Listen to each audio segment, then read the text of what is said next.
The new Silent Hill 2 remake trailer just dropped a few days ago, and as a lifelong fan of the series, and as a YouTuber who wants to make the most of this time for the algorithm, I want to get my reaction out there. So to start with my credentials, I'm a massive Silent Hill 2 fan. I made a video essay on this game a while ago. It's actually the longest video on my channel. I think I had some pretty unique insights on there. I tried to be as original as possible, so please check that out if you have the time. And I also made a video on the first trailer when it came out a year and a half ago. A year and a half. But okay, Bluebird, take your time, don't mess this up. Take as long as you need to, as long as the remake is just as good as the original, although I don't even know if that's possible. No pressure, Bluebird, no pressure, you're only dealing with the most difficult to please fan base there is in all of gaming. I have a pretty good track record of predicting games. I predicted the RE4 remake to be perfect, which it basically was, and I also predicted Starfield to not be that good. And I remember when I said Starfield would not live up to the hype and it would not be that great of a game, I got a bunch of people that were saying, "The game hasn't come out yet, you can't say that." Well, look who's fucking laughing now, bitch. Nobody is laughing because I wanted Bethesda to actually make a good game after 10 fucking years. But okay, 2 for 2, clearly Master Games Predictor here. Moving on to Silent Hill 2 and the trailer that just came out. I don't know why some people are getting super up in arms about this trailer when the first trailer was much more concerning in my opinion. What I will say about this trailer is the first half was much better than the second half. In the first half, the graphics looked great, the game was dark like it needs to be, the locations they showed overall looked pretty good. The second half of the trailer though is I think where we have a bad taste in our mouth because that's what the trailer ends on and we get to see some pretty weird animations. I mean, James just looks kinda soy, his sleeve on his jacket just is a little bit weird and off, and it just doesn't look completely polished. James just looks a bit weak and frail in this game, and the way that he swings his weapons is a little bit weird because he has to put everything into it, and I think that's a part of the reasons for why the animations appear to be a bit strange. If you look in the original game, James is a bit of a chunky monkey. He's like 5'10" and 200 pounds, so he's a big boy. And whenever he swings his wooden plank, he doesn't have to put a lot of force into it to get a good reaction out of the opponent. However, in this game, we can definitely see that he's putting everything into it, and in general, this James just looks a lot more frail and skinny than the original James. And this whole thing about James being skinnier isn't even a criticism per se, it's just more so a general observation.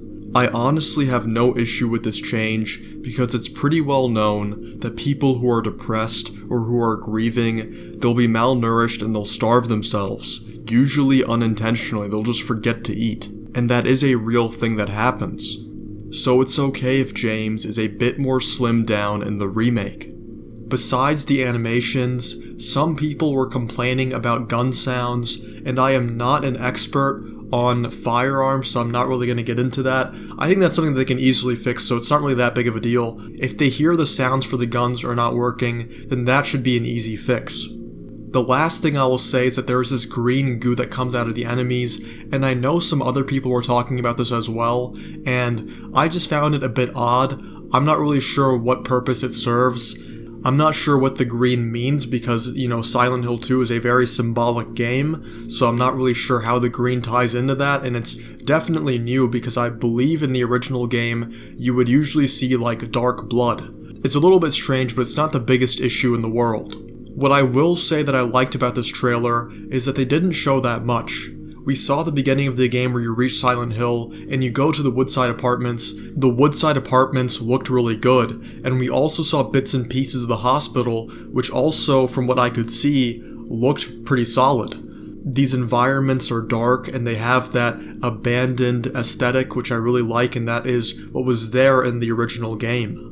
We also got to see the prison, which I'm really happy that they showed us, even though it was only for a few frames. But it has that rundown, rusted feel that was there in the original game, and I have high hopes for the environments in this game from what I could see. They also didn't show us the labyrinth or the hotel, and I'm really happy that they kept those off because those areas are very prone to spoilers, and when we look at this trailer, we have to look at it through the lens of someone who has not played Silent Hill 2. I understand that all of us are big fans of the game, and we want Bloober to really cater to us, but at the same time, there is this other market that has never played the game, and this will probably be their only experience to Silent Hill 2. They won't go back, get an emulator, and play the original. As sad as that is. But with that in mind, I'm happy they kept the labyrinth and the hotel out of the trailer because those areas are very prone to spoilers, and also I feel like it would just be showing way too much too soon. And if I'm guessing, this game is not close to being finished, despite them saying that it is. So it's better they didn't show us that because it's probably not completely polished up yet. I also like that they didn't show us all of the enemies. Silent Hill 2 does not have that many enemies, so if they showed us more, they would kind of be revealing their whole hand.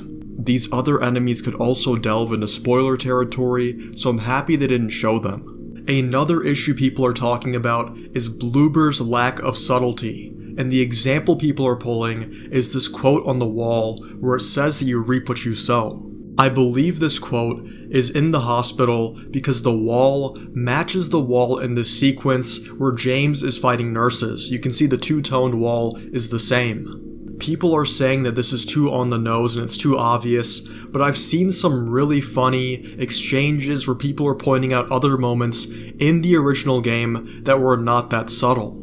Personally, I don't think this is the worst choice of words. I mean, it could be tied to a puzzle or something else. Also, you reap what you sow is a pretty common saying. I believe it's a Bible verse. And the other thing that we have to keep in mind is that Bloober is a Western developer who is much more familiar with the English language, so they are probably going to incorporate these sayings a lot more than the original Japanese studio did. Reap what you sow is pretty on the nose, but at the same time, there were other moments in the base game that were also very obvious in hindsight and they were pointing out what is happening, but it is not the worst use of words that could have happened. Is it pretty obvious? Yes, but keep in mind that we're looking at this through the lens of people who have hindsight and who know what happens. If you look back at the other messages in the base game, then you would probably say that those are obvious too. But when you're going through this as a first-time player, then that experience might be completely different. So the people who are pulling out their pitchforks and getting really upset over these words, it's kind of weird because it's like you already know what happens. We should wait to judge until we see people play through the game, and then we can ask them, did you figure out what was going on really early on because of quotes like this? But until then, I don't think this is the biggest issue in the world. Some other new things that we can talk about while we are on the issue of subtlety is the dead body on the couch, which is masked in the remake, but it was not masked in the original. If you remember this body on the couch, it is actually James's body, and it's meant to foreshadow James watching the videotape. However, in the original game, we could not see the face of the dead body because of the fact that the fixed camera would prevent us from doing so. But in the remake, how is that going to work? We have a third-person camera that we can manually adjust, so we could look at the face if we wanted to. There's this rag on the face, and I don't know if in the game that rag gets pulled off, because if it does, I'm assuming it would be pretty obvious that it's James, unless they really cave in his face or have some kind of injury that makes him unrecognizable, but I'm not entirely sure if that's the route they're gonna go. That was just another new thing that I thought was interesting, and I'm not entirely sure how Bloober is gonna handle that, and how they're gonna get around the issue of being subtle.